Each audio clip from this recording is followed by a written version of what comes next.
you have to talk about the vision. You have to be the visionary. You need to be the founder that's going to say all the right things, right? Demonstrate that you're focusing on all the right things, which is ultimately, here's the market size, here's the opportunity, here's our competitors, here's why we're going to be different, and here's why you need to believe in me and invest in me, because here are the skills that I have to execute on this vision. Welcome to the Prosperity Playground, the podcast where business meets energetics, strategy meets soul, and prosperity becomes inevitable. I'm your host, Anna Lozano, mom, founder, investor, mentor, and energetics in business expert. This is your weekly activation to rewire how you think and feel about wealth, success, and personal power, because it's not about working harder, it's about regulating deeper, aligning stronger, and receiving wider. You don't hustle for your future, you calibrate to your higher self. Join me weekly for high-level conversations with the world's most inspiring entrepreneurs, creators, and thought leaders. True prosperity isn't just about money. It's about alignment, freedom, expansion, and embodying your worth. Welcome to the playground. Let's build your most prosperous life. Hey loves, welcome back to the Prosperity Playground podcast. Today's Behind the Brand episode is one I've been so excited to bring to life because we're diving into a brand that quite literally redefined an everyday ritual and turn it into something elevated, intentional, and honestly, iconic.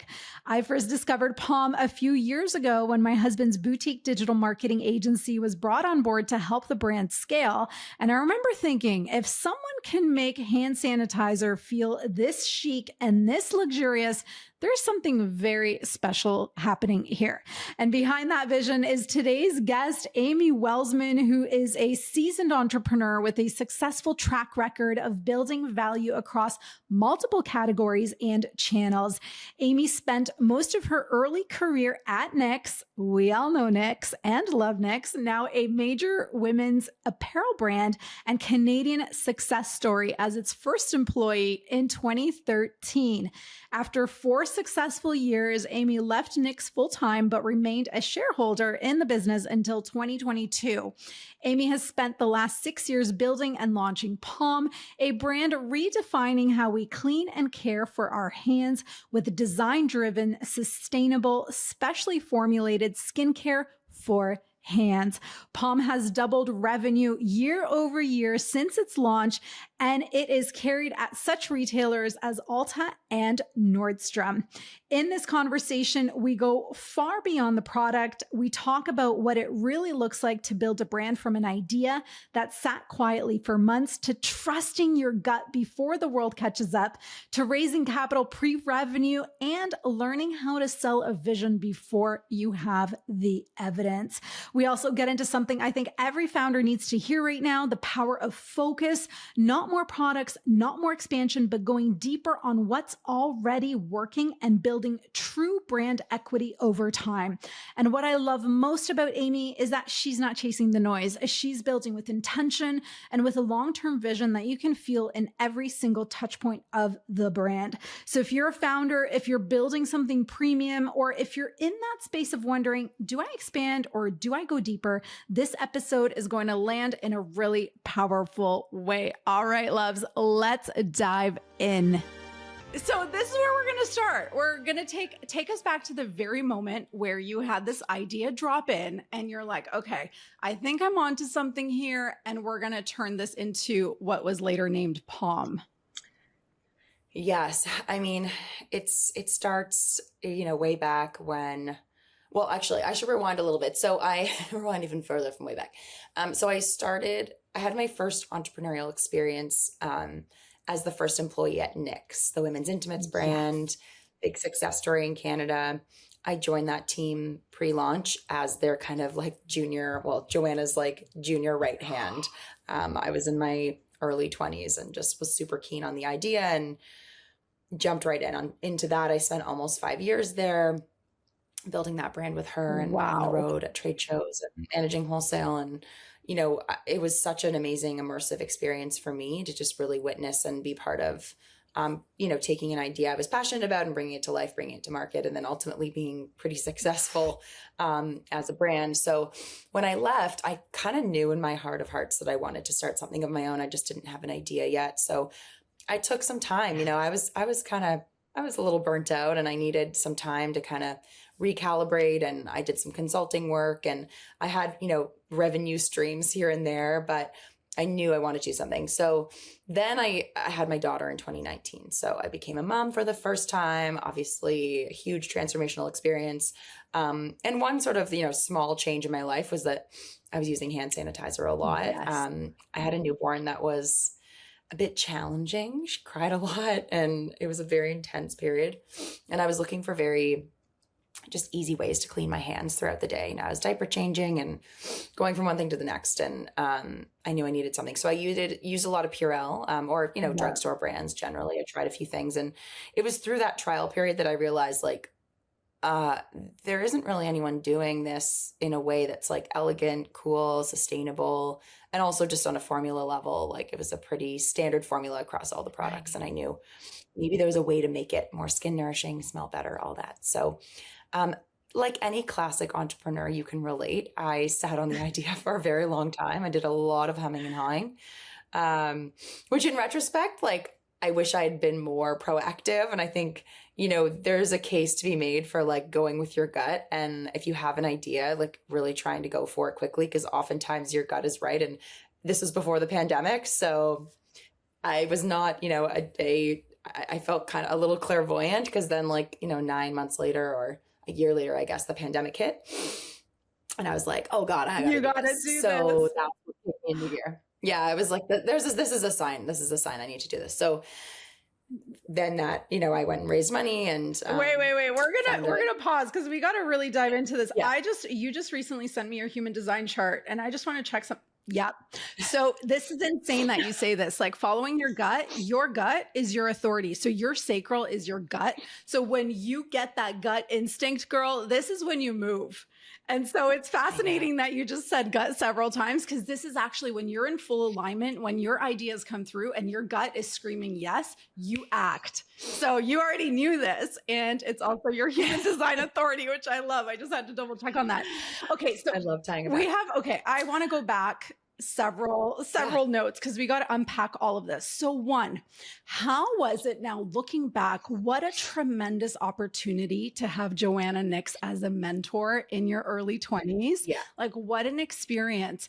What would you say were key things that you learned from that experience that has really supported you in this identity of founder, entrepreneur, CEO now?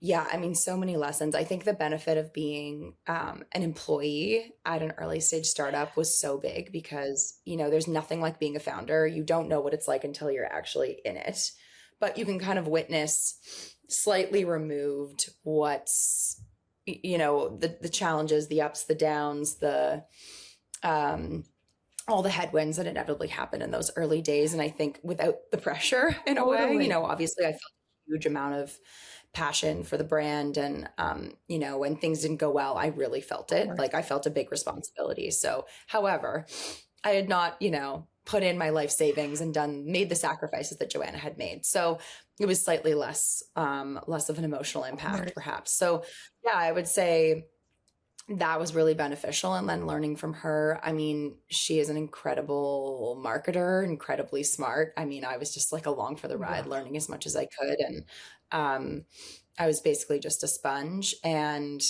I think I learned from her also just that resilience is just like the number one thing that you have to be. You have to be resilient to do this, because it's never going to be linear and it's never going to be all good at once. It's like the ups and downs, the challenges are immense. And you just have to stay resilient, stay true to the mission, continue to believe in yourself. I know it sounds corny, but it's like believing what you're doing is going to have an impact, and staying true to that. So I definitely learned that from her, because, it really wasn't easy in those first 5 years. I feel like I was there during, like, just as I left, we were kind of on this like rocket ship.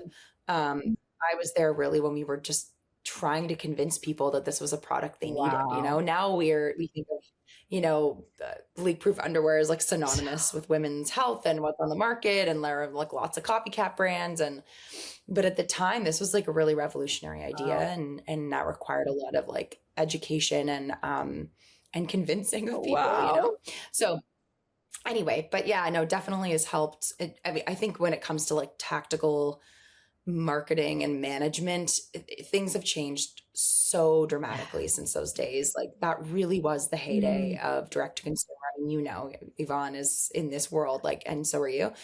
That whole framework, that whole playbook has completely changed. So I wouldn't say a lot of what happened to us I've carried with me, though I would say on the wholesale side, that I always knew, learning from Knix, that at least in the early days, it's really important to have an omni-channel strategy and really be okay with like chase the money. Like in those first few years, like chase the money, chase the traction. And if it means you're selling to mom and pop shops as well as your website, and maybe you're going after a larger retailer, and maybe you're on Amazon, and maybe you got to kind of be everywhere these days. The touch points are so, and never ending, honestly, with the customer. Never ending.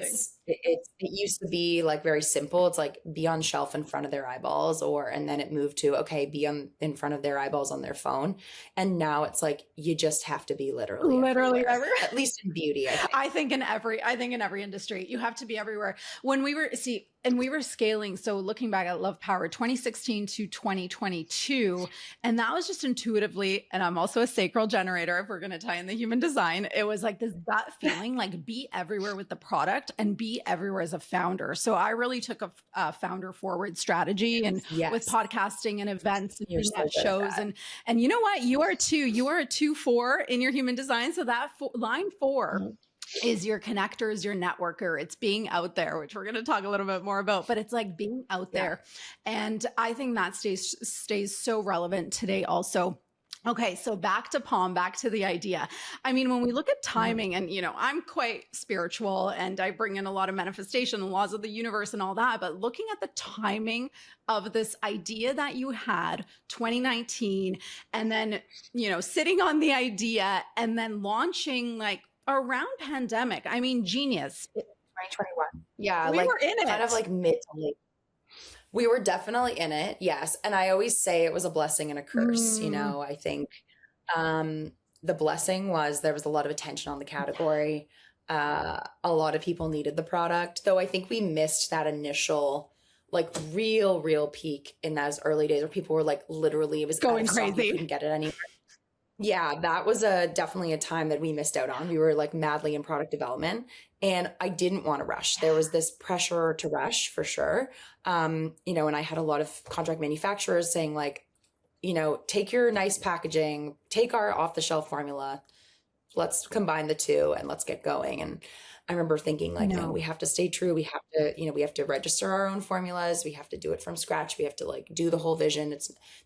I really was trying to have like a long-term view. I hope, my gut, I was hopeful that the pandemic would end, and that ultimately, like, how was I going to build a legacy brand? So blessing was lots of attention. So that's great. When we did launch, people needed this product and they wanted better solutions. But the curse was, the category went from being this like very utilitarian drugstore brand dominated category to suddenly like a lot of smaller brands popping up throughout that period and bringing products to market and innovating. And, we launched in a category that was just very different than it was in 2019. So, but I do think that because we stayed true to our core mission and took the time that we did to develop the product as I originally imagined it, we benefited long-term because, there really are a lot of brands. I actually would say now, like there's really only one brand that like came out like really on top, and that's Touchland. And they really focused on sanitizer. We have since kind of like evolved as a brand, which we can get into, but they're and when I think of all the other sanitizer brands that like kind of popped up during that period, like a lot of them are no longer. And I think for us, we just knew, like I knew that I wanted to build something long-term. I think that's huge. So And I see another blessing is because the idea dropped in about 2019, which was pre-pandemic, you weren't reactive. You weren't saying, okay, we're going to create a solution for now what the market is dictating. Like you had this idea for a completely other reason before anyone even knew about a global pandemic. So I love that. I love that you really followed your gut and really stood true to the long-term legacy vision of the hand care category versus a reactive solution to the pandemic. That is huge. And obviously why you are standing and building this iconic brand right now. Well, you have been for several years. So I talked about the branding and the beauty of it at the beginning, but really it's the formulations. Like we know hand sanitizer, like the traditional drugstore formulas are not good for your hands. They're drying, there's alcohol. It's, you know, so many of us like probably did a lot of damage using those incessantly during the pandemic. And so talk to us a little bit about the vision of the formulation, how you wanted to make it different and sustainable, but also like good for your hands, which everything absorbs through our skin. We have to remember this. And I've always been so conscious of what I put on my skin, except during the pandemic, like full disclosure. Yeah, well, our priorities were just very narrow. It's like kill germs at all costs. So yes, the formula was a hugely important part of the whole vision. First and foremost, I wanted it to be very different. Like I knew that to compete with the big drugstore brands and also to sell a premium product at a higher price point, packaging could not just be the only difference, right? So the formula was hugely a big part of that. So we endeavored to create a product that was as natural as possible. So plant-based through and through. And it is an alcohol-based formula. However, it is formulated with other emollients and unique ingredients that make it much more skin nourishing. And especially our kind of hero ingredient, which was the safflower olazomes. So it's like this is a plant-derived emollient that's found in like premium hair care and skincare. And it happens to be a great emollient when mixed with the alcohol. It's very stable. It really is effective at counteracting those harsh effects of the alcohol. Whereas aloe, glycerin, the typical sort of like less expensive, but like very widely available emollients that are typically found in sanitizer don't just do the best job on the efficacy side. And they tend to also make the formula feel kind of sticky and they add to that textural thing that people don't love. So we have a little aloe in our formula. It's a bonding agent, but really the hero is the safflower olazomes. And that's what creates this very like silky finish, this feeling that you've put on this very nice, lightweight, non-greasy kind of hand cream. So yeah, that's, I would say. And then of course the scent is really important. I wanted it to smell luxurious. I wanted to smell like a really expensive spa that you go to in like a luxury hotel. That was the brief. It was like, I want to be transported. Like this is during the pandemic, right? We're like not traveling. I'm like, I want to be transported to Miami Beach in like the highest end spa where they're charging $400 for a massage. That's where I want to be. And you nailed it. So, like you literally. Yeah. Well, I mean, it was a process, but, we wanted, and also an essential oil based, we didn't really want synthetic fragrance. We wanted everything to feel really natural. So, and then the packaging component was really obviously a big part of that as well. And the two combined, I think we launched with a unique product that, spread pretty quickly. Yes. Like it was, again, also a product of the time we were in. It kicked things off, but, immediately as soon as we got to market, I was like, what are we doing next? Because we can't just build a brand off of this one formula. What's the legacy we're going to have? And hand care was what really attracted me because I just felt like there was no brand really trying to own hand care in a unique way. Of course, we think of hand cream as like owned by fragrance brands. So fragrance-based hand cream ingredients is really not the reason you buy it. You buy it because it's going to smell like your favorite perfume. Yeah. Or you think about body care brands that kind of happen to have a hand care SKU. Yes. It's a good product, but it's not like a primary focus for them. They're not thinking about like all the individual needs of hands and different, like we're really thinking deep about hand care from like eczema and chronic, skin irritation and dryness and damage to the signs of aging, which is a very like relatively new concept, right? Nail care, nail health, cuticle health, all that stuff. So we're really trying to create a skincare routine for your hands, but one that's not like you need 10 steps, but like, what are your Yeah. needs? What are you suffering from? Like, are you, do you have chronic eczema and you need like a really nourishing, thick cream, like our overnight mask? Or are you a new mom on the go and need like a hand sanitizer that's not going to destroy your hands because you're constantly washing your hands? Or are you in your 40s and you've taken really good care of your face and you've done all the things and you've bought all the creams and you're feeling really good about it? And then you look down at your hands and you're like, oh my God, I haven't done anything. Those are the evidence. Product for that. Yeah. And I think that's become more, I mean, that's been a big driver of our growth, the serum, because that is the reality. Millennials look really good. We're looking great. We're all turning 40 or we're, mid 40s and we're looking really good. Yet I feel like we have neglected our hands. And so there's demand for that, for a really good quality product that's going to do so much more than just smell good. Well, I think there's a few things here. One is you're genius because you think in legacy and vision. And I think that's truly a gift where a lot of entrepreneurs are reactive. We've talked about that. They're reacting to what the market is dictating in the now versus thinking long-term. So you've held this vision and you had this idea, this vision to go into the hand care category and disrupt it and own it, which I love so much. And you've stood true to this from the very beginning.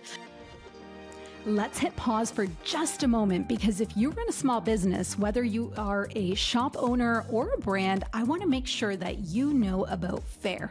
Faire is the largest wholesale marketplace connecting over hundreds of thousands of brands and retailers. And here's why it matters. If you own a shop, you know how hard it is to find unique products and the countless hours that go into sourcing.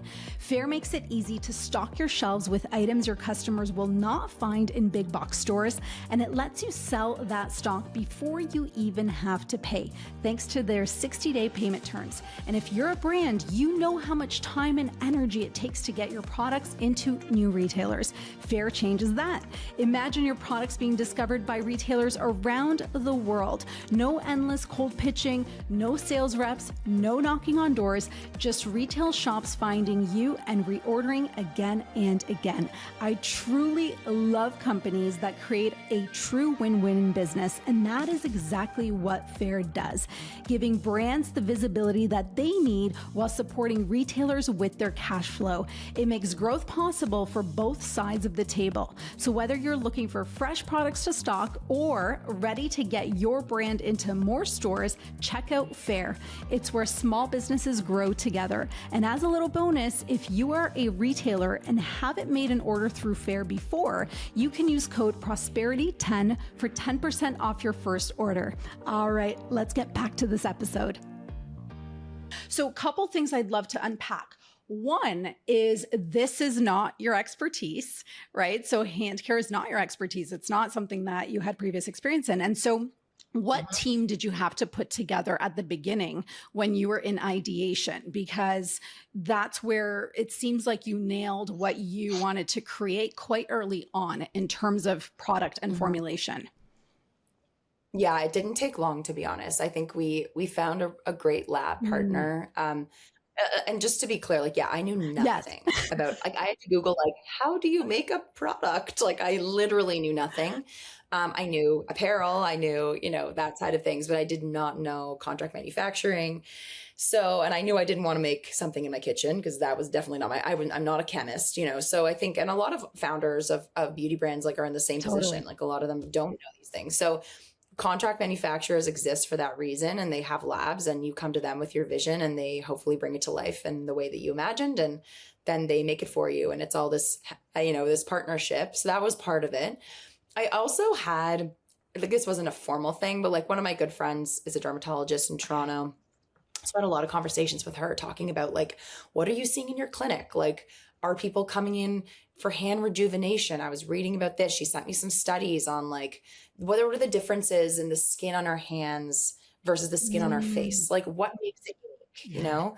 Obviously the hands are unique because we're using them all the time. They're touching everything. We're washing our hands a lot. Like, what is that? And also, what's the nature of the skin here? Like, it's much more flexible. It's more thin because it needs to, move with your hands. You have tons of muscles and joints and right, different from like the skin on, your forearm, for example, right? So anyway, I learned a lot about that, and I leaned on her a bit for that stuff. So that was really helpful.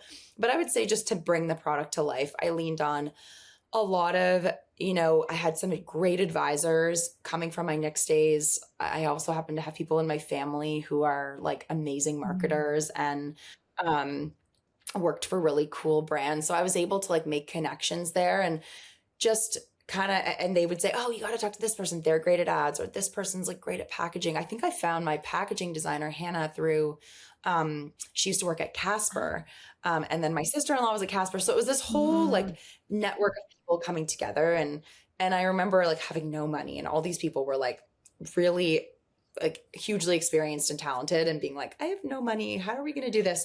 And, we figured it out. And like, I was able to negotiate and like figure out how to fit it all in. But we were scrappy. Like a lot of early stage, brands like have these big, agencies helping them like bring the whole vision to life. Like it was like me and Hannah, like she and I were like, okay, we want to make sanitizer cool. What do we do? And she'd come up with some ideas, then I'd riff on them. And it was a very organic process, and one that I was very involved in. It was not like, I'm going to hire a fancy agency and be like, here you go. Now, nothing against that, because there are entrepreneurs who design is not their thing and they shouldn't be in that kitchen. I really love design. It's like something I'm very passionate about. I love interior design and just beautiful things. And I love branding. And like, it's something that I, have a personal passion for. So it made sense that I'd be more involved, but we were very scrappy, I would say. Well, and Hannah nailed it. That's who I was talking about in the intro. Like the skill of this woman is incredible. So Hannah, we're shouting you out here. I'm going to send this episode to her. Yeah. So couple things now to move this conversation forward. So you have nailed the premium. So premium, when you look at your product, it feels, it looks, and is the quality of what premium, I define it as premium. What does it take to position a brand as quote unquote premium in whatever category we're looking at? What would you say is that in your perspective?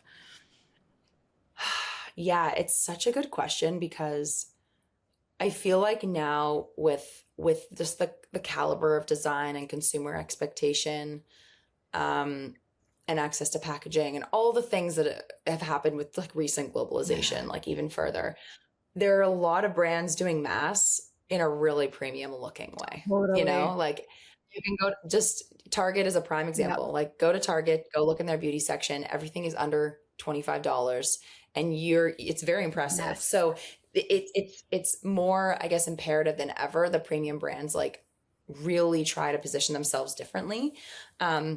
I think for us, the ingredients were a big, big part of it. It was sort of like, yes, you can go to, I don't want to name names, like the Body Shop, which no longer exists. So I'll say the Body Shop, and buy a hand cream that's in this scent, cranberry bliss around the holiday, and you'll smell great and you'll love it. But look at the ingredient panel. Yep. Like there's nothing in there that has any real skin benefits beyond maybe some basic hydration, which will just come off when you wash your hands.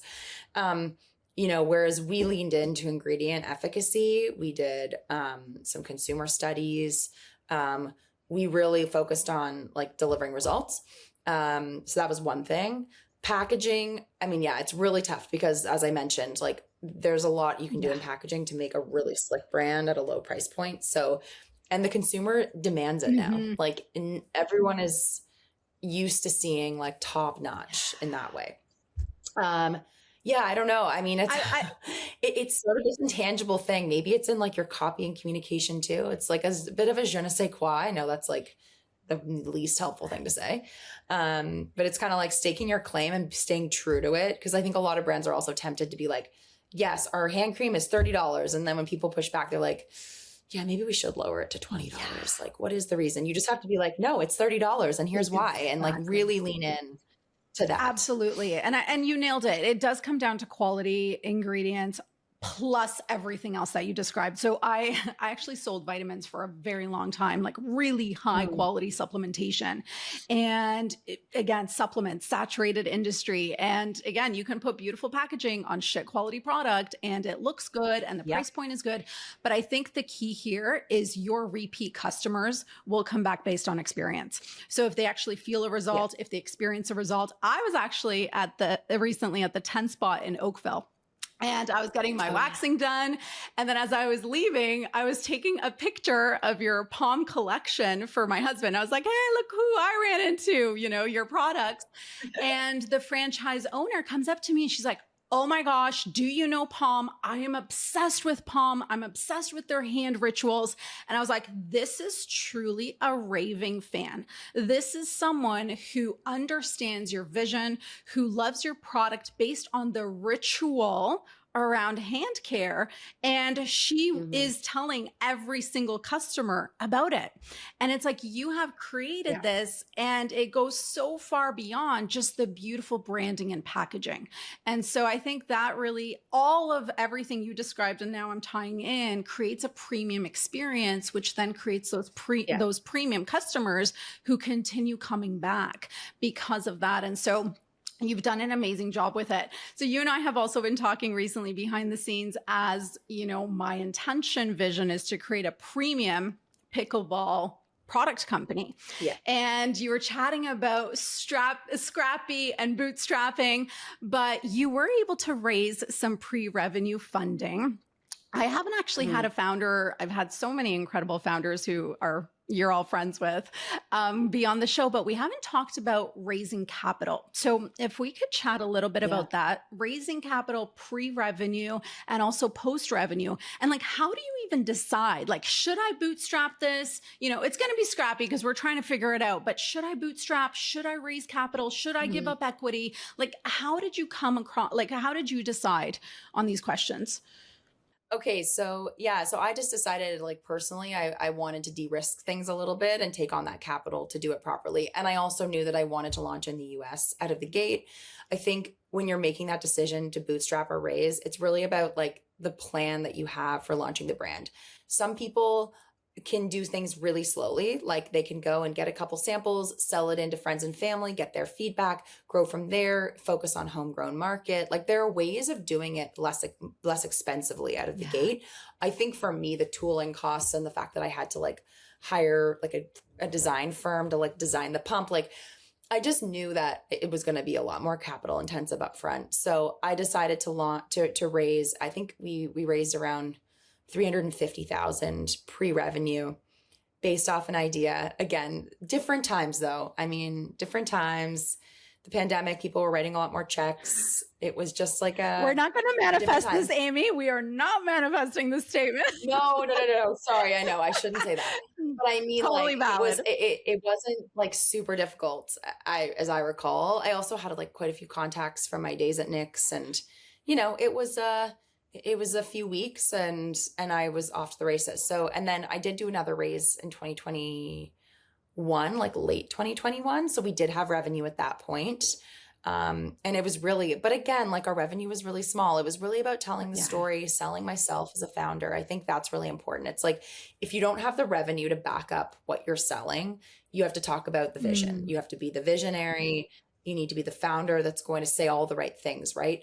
Demonstrate that you're focusing on all the right things, which is ultimately health of the business, profitability, beyond just like, here's what I want to build. Like, I love pickleball. You're going to say like, I love pickleball, but here's the market size. Here's the opportunity. Here's our competitors. Here's why we're going to be different. And here's why you need to believe in me and invest in me, because here are the skills that I have to execute on this vision. And also, like, gross margin is really important. Like, you really want to make it really clear in your pitching that you are focused on the bottom line, because that is, I would say, in the early days where I wasn't as experienced in that area, I was asked those questions, and it's like, oh, this is something people care about, obviously, but like that you're really paying attention to your unit economics, that you understand that. I mean, you're lucky you have Yvonne,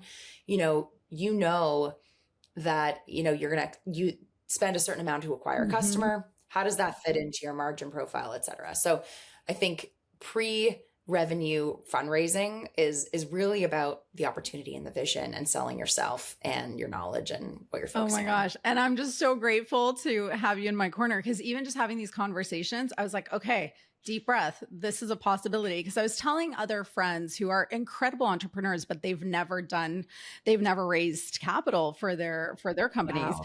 And they're like, Lucky don't do them. it, keep 100%. And my thought process is, one is I want the speed and the momentum, is like positioning the brand Yeah. based on what the market is doing now is really important, and you need capital to 100%. do this. And two is Similar parallels. right. Same thing. And Yeah. so, and the other part of this too is like, I've done the slow burn, I've done the bootstrap, and I'm like, I want to do it with a completely different energy, and I want to do it fast. And you and I are both generators in human design. You're going to learn all about this. And generators love speed, love momentum. Like that energy drives us. And so that's the fire I'm feeling. So I thank you. I appreciate you so much, and everything that you've supported us with behind the scenes. Also, Yvonne always says that Amy is one of his favorite founders, just based on who you are, how you execute the vision you hold. You're also brilliant with your numbers and spreadsheets. Like, no kidding, you've created a very successful company. Thank you. I mean, we still have so far to go. It's funny. I think this is like the paradox. What's the word? Maybe it's the founder's paradox, which is that like when you're, at stage X, you want to be at stage Y, but then when you get to stage Y, you want to be at stage Y times 10. And it's like, you're never satisfied. And looking back, like at your stage, if I imagine myself where I am today, it would have been like, oh my God, I'll be so happy and satisfied and like proud when we're there. And now that I'm in it, I'm kind of like, I'm going to be really happy and satisfied when we're doing double this, it's unfortunately, but that's like also what keeps founders driven to like continue to succeed and not be complacent. But psychologically, I wish I could enjoy it. Oh my God. This is the work. Like, I feel like once I sold Love Powered, the work was really focusing on just the now, and looking at myself is like, being okay with not rushing towards the next thing. You know that feeling. You knew you wanted to be an entrepreneur, but you were patient with the idea dropping in. And it's like that messy middle, that unknown, that uncertainty is the hardest space to be for founders. And then once it lands, it's like go time. And just somehow magically also with the action that we take, all of universe conspires in our favor, doors open up, connections, the next steps present themselves. And it's like, we just need to enjoy this journey. I think that's a key thing I've learned too, is like enjoying the whole process, because there really isn't an end. I mean, of course, there's an end goal. However, we want to enjoy the ride on it. So what's next for the brand? Like, what audacious vision do you have that you're able to share? What are you moving towards? It's funny. I feel like my vision is, okay, how do I phrase this? As I think about like the next, like where we want to be, which is like, ultimately I'd love to get acquired, and like, that's the dream, ultimately, but there's still so much building to do. But I was just at a conference this week, actually, where we saw some incredible case studies, met some incredible founders, and, really like got a pulse check on the beauty industry as a whole. And the biggest takeaway I got from this conference was that like, sometimes like the steadier, a little bit slower approach, plus focus on health of a business, plus this idea that you don't need a million new products and you don't need like newness to grow and to become successful. In fact, a lot of the case studies we saw were from brands that were at one point going to the moon, really struggled. And how did the teams and the new people in charge turn the ship around? And I think every single case study, the key factor was we cut our SKUs in half. We cut our markets in half. We went deep on a few key focus things. It was all about focus. And I think for us, as I think about hand care, I don't want to become another body care brand. I don't want to like just grow our SKU count for the sake of it, where we've been so intentional so far about what we're building. And I actually think we're kind of close to like, I mean, never say this really, but like, it's like, we're kind of maxing out on our like SKU count offering. And what I'm really actually focused on is just getting the product into the hands of more people, because the market is so huge. And we have not even scratched the surface of the surface. And I think the biggest mistake entrepreneurs make is just like, oh, I got to expand, expand, expand. What's my new identity? What's my next thing? What's my pivot? And it's like, just stop, take a breath, look at what you have to offer, and just be like, if I could get 20,000 more people to buy my really good product that I really believe in, that is stamped by consumers, that people love, if I can get more people to buy that product, that should be your goal versus just like expanding. So I feel like my vision, I know this sounds like weird, but it's like my vision is kind of like, it is what it is now. You know, I'm not like thinking about like what's next for us. I'm thinking more about like, how are we growing our equity, our brand equity with the products that we have, that we've spent so much time and money to build. Now, that being said, we need an SPF. So that's something we're actively working on, and hopefully, you know, we'll have something launched really soon. And that's like my next big, like exciting project as far as product. And then this year, you know, then I want to maybe experiment with like some more scents. Like that seems to me like a better natural leap than going too crazy. Feet have always like kind of appealed to, like, I feel like foot care is something we could do as well. So that's always in the background. But yeah, I would say really focusing is actually the vision right now. So let me just pull up my rapid fire. I love rapid fire. Okay, here we go. Part 3 starting at 10 minutes and 49 seconds. And I don't see my teleprompter anyway, so this is all good. All right, Amy, if you were to restart PAUME from scratch, what would be the first thing that you would do? I don't think I'd change anything. You're a badass. I feel like I wouldn't. I feel like, not to say we've done it perfectly by any means. We've had a lot of ups and downs, a lot of challenges. But yeah, I don't think I'd change anything. I love it. Who is someone that you would love to have brunch with who you haven't met yet? Also really hard. I never think about these things. I'm really like not this kind of person. I wish I thought more about this philosophically. I don't know, like Michelle Obama, like she's badass. Next question. Oh my gosh, everyone says Michelle Obama. I love that. I love that for everyone. Do you play pickleball? It's basic. I don't, but I play tennis. I love tennis, and I'm sure I will get into pickleball. I just haven't really had the time. You and I are going to play. We are so going to play next time in Toronto, and I have my stuff launched. We're going to go play and do some fun content. I cannot wait to wear your cute outfits. That'll get me into pickleball. Oh my gosh, totally. And what is your definition of prosperity? I think a balance of purpose in life, feeling a sense of purpose and that you're fulfilling that purpose, plus financial security, because come on, we all need it.